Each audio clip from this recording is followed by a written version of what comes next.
உலகமே திரும்பி பார்க்குற மாதிரி ஒரு நகை திருட்டு ஒன்று நடந்திருக்கு. வெறும் 7 நிமிஷத்துல ஒரு மிகப்பெரிய மியூசியம்லேருந்து நகையை அடிச்சுட்டு சின்ன ஒரு தடம் கூட இல்லாமல் தப்பிச்சு போயிருக்காங்க. அது எப்படி நடந்தது, எந்த மியூசியம் நடந்ததுன்ற மாதிரி டீட்டெயிலாக இந்த வீடியோவில் பார்ப்போம். பாரிஸில் வேர்ல்டு ஃபேமஸ் மியூசியம் ஒன்று இருக்குது, லூ மியூசியம்னு சொல்லுவாங்க. ஆக்சுவலாக அந்த மியூசியம் பார்த்தா ராஜாலாம் வாழ்ந்துட்டு இருந்த ஒரு பேலஸாக தான் இருந்தது. அதுக்கப்புறம் இந்த கவர்மெண்ட்லாம் வந்ததுக்கப்புறம் தான் சரி அதை மியூசியமாக மாற்றோன்னு மாற்றினாங்க. அந்த மியூசியம் வந்து ஒரு வேர்ல்டு ஃபேமஸான மியூசியம். எதனாலனா ஒரு நாளைக்கு தினசரியாக 30,000 பேர் வந்து பார்த்துட்டு போவாங்களாம். அந்த அளவுக்கு ஃபேமஸான மியூசியம். அதை விட முக்கியமானது வந்து மோனோலிசா பெயிண்டிங் ஒரிஜினல் வந்து அங்கே தான் இருக்குது. அதே மாதிரி நெப்போலியன் அவங்க ஃபேமிலியோட நகை, இந்த மாதிரி பாரம்பரியமான மியூசியமில் இது வரைக்கும் ஒரு 10 வருஷத்தில் நடக்காத ஒரு ஹைஸ்ட்டை வந்து வெறும் 7 நிமிஷத்தில் ஒரு 4 திருடங்க வந்து பண்ணிட்டு போயிட்டாங்க. அது எப்படி ஆரம்பிச்சதுன்னா, இந்த அக்டோபர் 19 சண்டே. நார்மலாக மியூசியம் பார்த்தா 9 மணிக்கு ஸ்டார்ட் ஆகுமா. ஒரு 9:30 போல் அந்த மியூசியமை சுற்றி ஒரு வண்டி வந்து நிற்கிது. எந்த மாதிரி வண்டினா, அந்த வண்டியிலே ஒரு லேடர் இருக்கும்.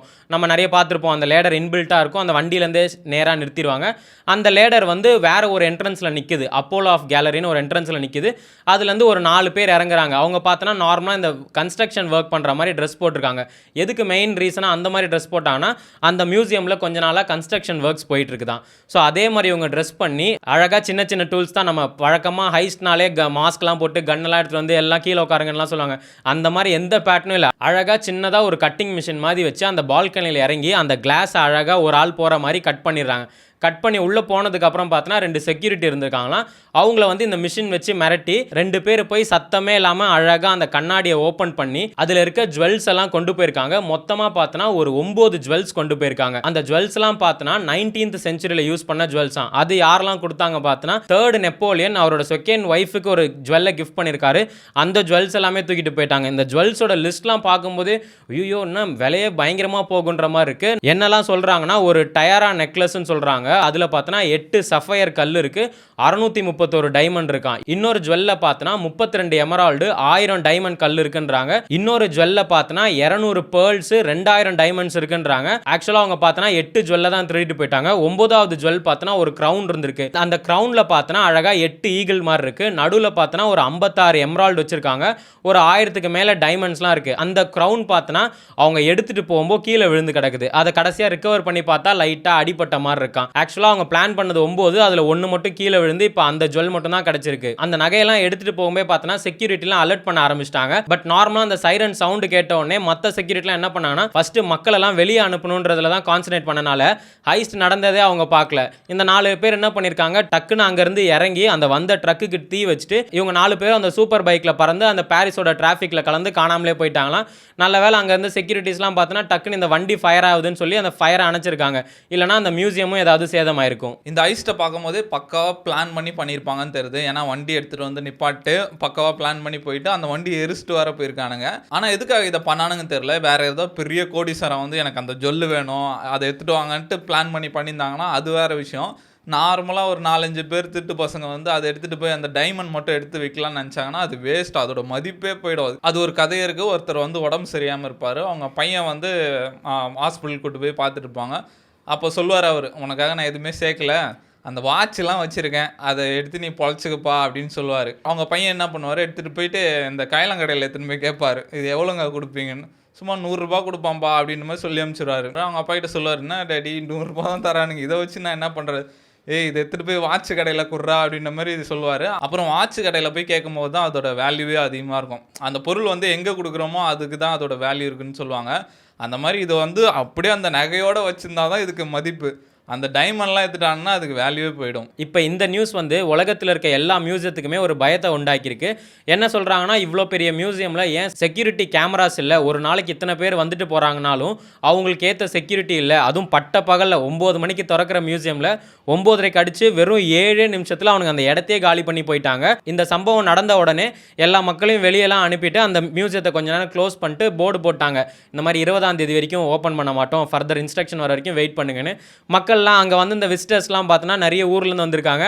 அவங்களாம் நின்று ஜாலியாக ஃபோட்டோ வீடியோலாம் எடுக்கிறாங்க. அவங்ககிட்ட நிறைய பேர் இன்டர்வியூலாம் கேட்குறாங்க. இந்த மாதிரி செம்ம கிரேஸியாக இருக்குது, நாங்கள் இப்போ தான் பார்த்துட்டு இருந்தோம், திடீர்னு சைரன் சவுண்ட் வருது, வெளியே போங்கன்னு சொன்னாங்க, பார்த்தா ஹைஸ்ட்டுன்றாங்க, இது செம்மையாக இருக்குது. இன்னொருத்தர் சொல்கிறார், நல்ல வேலை இது வந்து என்னோட 4வது டே ட்ரிப்பு, கரெக்டாக இன்றைக்கி நடந்தது, நாளைக்கு என்னால் பார்த்துருக்க முடியாது அப்படின்லாம் சொல்லி அவங்க ஜாலியாலாம் ஃபீல் பண்ணிட்டு இருக்காங்க. பசங்க வந்து எதுக்காக திருநானுங்கன்னு தெரில. ஆனால் நல்ல வேலை மோனாலிசாவை விட்டு போயிட்டானுங்க. அது அவனுங்களால தொடவும் முடியாது. ஃபஸ்ட்டு வந்து வெளியே வச்சுருந்தாங்க, இப்போ வந்து அதுக்குன்னு ஒரு ரூம் போட்டு வச்சிருக்காங்க. அது வந்து அந்த பெயிண்டிங்லாம் வேற உறிஞ்சிட்டு இருக்கு அப்படின்ற மாதிரி சொல்றாங்க.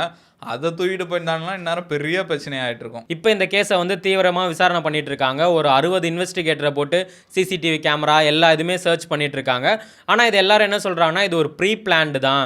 ஏன்னா திடீர்னு ஒருத்தன் காலைல வந்து ஹைஸ் பண்ண முடியாது. அவன் நல்ல ப்ரொஃபஷனலா இருக்கணும். ஏன்னா பக்காவா தேவையான கிட்டோட வந்திருக்காங்க. புது திருடனா இருந்தா கூட ஏதாச்சும் சத்தம்லாம் உண்டாக்கும். இவங்க வந்து சத்தமே இல்லாம முடிச்சுட்டு போயிருக்காங்க. அது மட்டும் இல்லாம இவங்க வந்து கரெக்டா இந்த 705 ரூமுக்கு தான் வந்திருக்காங்க. அப்போ முன்னாடியே ஒருத்தன் வந்திருப்பான். இங்கே தான் இந்த ஜுவல்ஸ் இருக்கு. இந்த என்ட்ரன்ஸ் வழியா வரலாம். இங்கே செக்யூரிட்டி கேம்ஸ் இருக்காது. அதெல்லாம் தெரிஞ்சு தான் ஒருத்தன் வந்திருக்கான். ஏன்னா அங்கேருந்து ஒரு 900 மீட்டரில் தான் மோனோலிசா பெயிண்டிங் இருக்கான். அவன் நினச்சிருந்தா அதை கூட எடுத்துகிட்டு போயிடலாம். ஆனால் அவனோட மோட்டிவ் அது இல்லை. இதை தான் அவன் பிளான் பண்ணி எடுத்திருக்கான் அப்படின்ற மாதிரி சொல்கிறாங்க. இப்போ எக்ஸ்பர்ட்லாம் என்ன சொல்கிறாங்கன்னா, இதை வந்து நம்ம சீக்கிரம் கண்டுபிடிச்சாகணும். ஏன்னா எடுத்துகிட்டு போனவன் இப்போ எப்படியும் அந்த ஜுவல்லை அப்படியே விற்கவே முடியாது.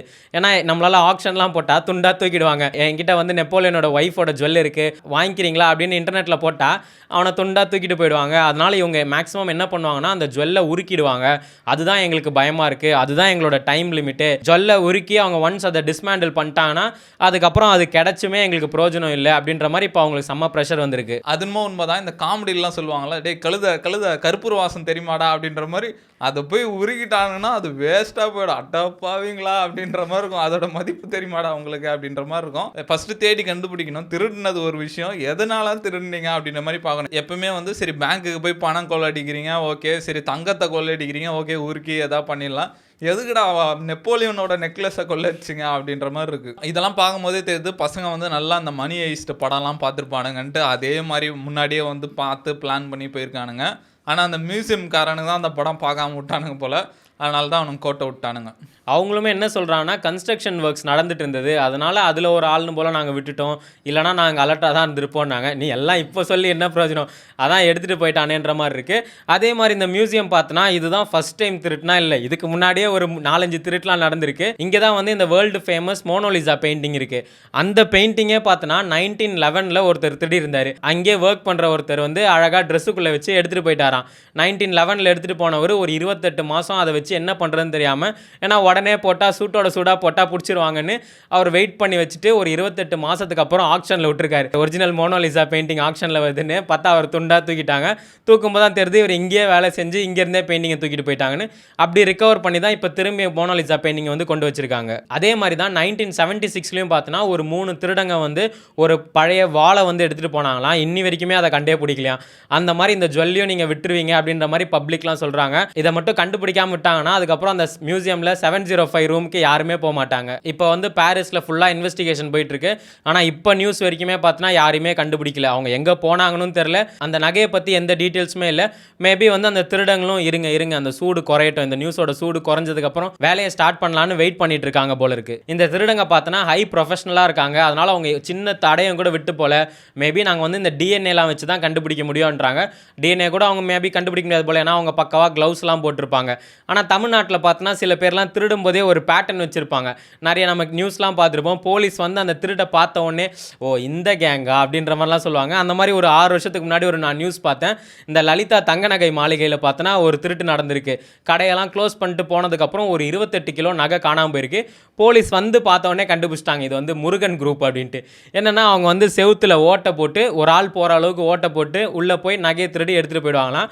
அதை பார்த்த உடனே அவர் கண்டுபிடிச்சிட்டாங்க, ஓகே இது வந்து முருகன் கேங் தான் பண்ணியிருக்காங்கன்னு. அந்த மாதிரி பேட்டர்ன் இல்லாதனால போலீஸ்லாம் கொஞ்சம் திணறிட்டு இருக்காங்க போல. அந்த மாதிரி நானே கூட ஒரு விஷயம் கேள்விப்பட்டிருக்கேன். நம்ம வீட்டுக்கிட்ட திருட்டு நடந்துச்சு. அப்போ போலீஸ் வந்தாங்க. போலீஸ் வந்து சொல்கிறாரு இந்த மாதிரி ஒரு பேட்டர்ன் இருக்குப்பா அப்படின்ற மாதிரி இன்னொன்னமோ சொல்கிறாரு. ஒருத்தருக்கான அவன்லாம் வந்து வீட்டுக்கு வந்தானா வீட்டில் என்னென்ன இருக்குன்னு பார்த்துட்டு தோசை கல் எடுத்து தோசைலாம் சுட்டு சாப்பிட்டு அதில் ஏறி பாத்ரூம் போயிட்டு போவான் நான் தோசைக்கல். அதை பார்த்தோன்னே கண்டுபிடிச்சான் ஓ இவனா அப்படின்ற மாதிரி. அந்த மாதிரி எல்லாருக்கும் ஒரு பேட்டர்ன் இருக்கான், அதை வச்சு நாங்கள் கண்டுபிடிச்சிருவோம்ப்பா அப்படின்ற மாதிரி சொல்லிட்டு இருந்தாரு.